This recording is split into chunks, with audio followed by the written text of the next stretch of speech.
Hey y'all, I'm gonna go over some hypotheticals in no particular order, and to kind of, for my own selfish practice, to talk out my thought process and tell you how I went about the practice.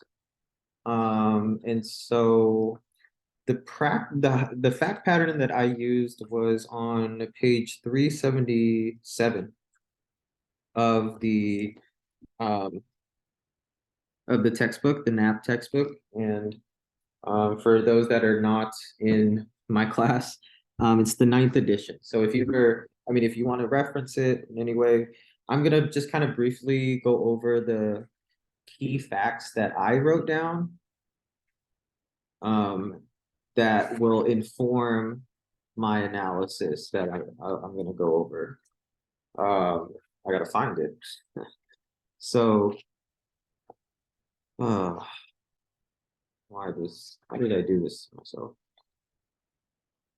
Um, no, I feel like I'm close. Okay, so the facts of this case, or the fact pattern is essentially there is a woman named Elizabeth who brought suit against Aaron Burr Private Law School, and she essentially entered into a contract with them for potential work as a tenure track professor. And so Benedict is the dean of the law school, and he offers, and the negotiations had talked a lot about more than 1 year.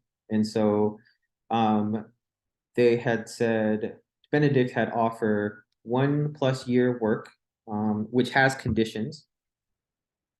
There was talks of 3 years because Elizabeth wanted more assurance of more than 1 year, in that the conditions were on the first year of teaching, it'll be conditional on passing the bar exam in the given jurisdiction.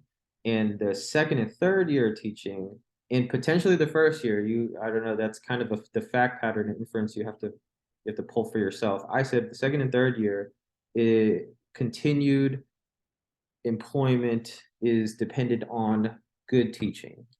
And so whatever satisfactory performance is defined by however metric that they do in their assessments. So Benedict then sent a written, was it an email? I think it was a letter.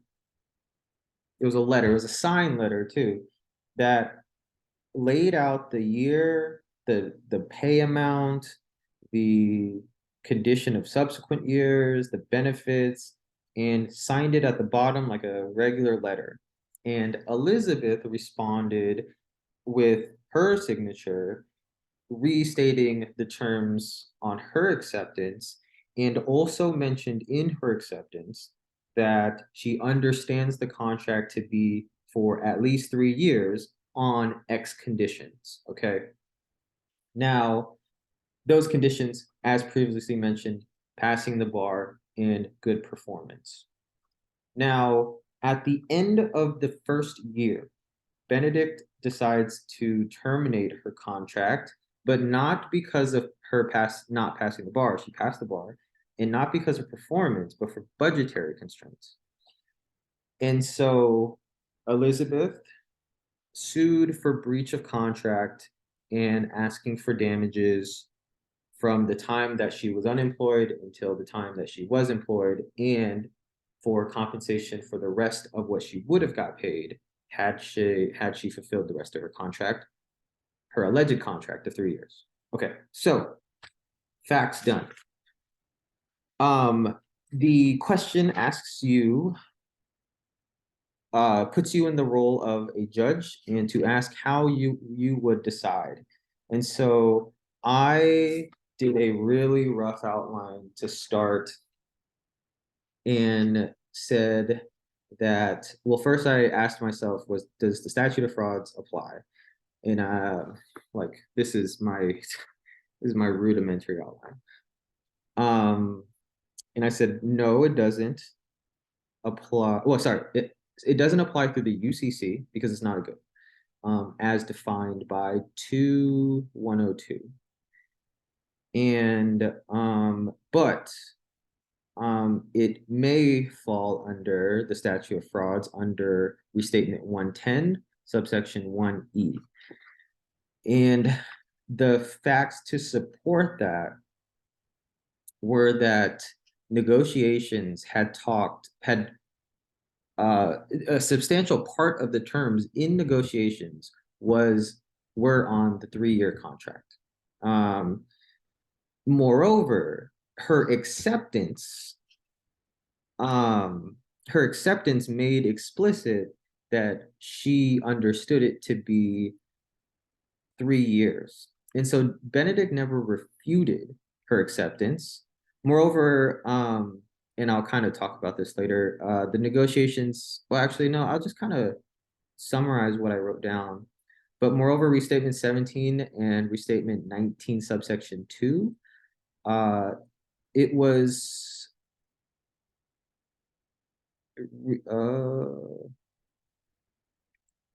oh no, yeah. And so there was a kind of agreed assenting, a mutual assent to those under restatement 17 and restatement 19, subsection 2. Moreover, restatement 33, subsection 1 is that it was reasonably understood that the terms were more than 1 year. And so invoking those, I said that it does fall under the statute of frauds. Not only that, but as reasonably understood, the terms that is, under restatement 33, Elizabeth fulfilled the condition, and so she did performance to keep the employment under the first year. So had Benedict actually fired her for breach of performance, like inadequate performance, we have a very different analysis actually. But because it was a termination because of budget constraints, our analysis runs this way. So next is that now that we established that it does fall under the statute of frauds, the next question is if there's sufficient writing. And because of restatements 131 through 134, there is sufficient writing. So restatement 131 lays out requirements of the written memo, which are that it identifies the subject matter. And so in the fact pattern, it's unquestionable that the subject matter is there. The first offer letter by Benedict explicitly stated the role, the duration of the first year, and the benefits and the compensation. So it's unquestionable. Moreover, he signed it on the same offer letter. In addition, Elizabeth signed her acceptance letter with referring to the subject matter once again, restated everything, pretty much everything that Benedict stated in his offer letter, and wrote down that she understood the terms, which was reasonably understood from prior negotiations, to be of at least 3 years. And acknowledgement that the 3 years is conditional on the 2 conditions previously mentioned. Next, we conclude that the signatures are sufficient. And so restatement 134 actually doesn't need to be invoked because they're clear signatures. We don't need to Frankenstein whether initials or stamps or some other intent to authenticate were there because signatures will suffice. 132 does not need to be invoked because the letter itself is a pretty formal and clear offer,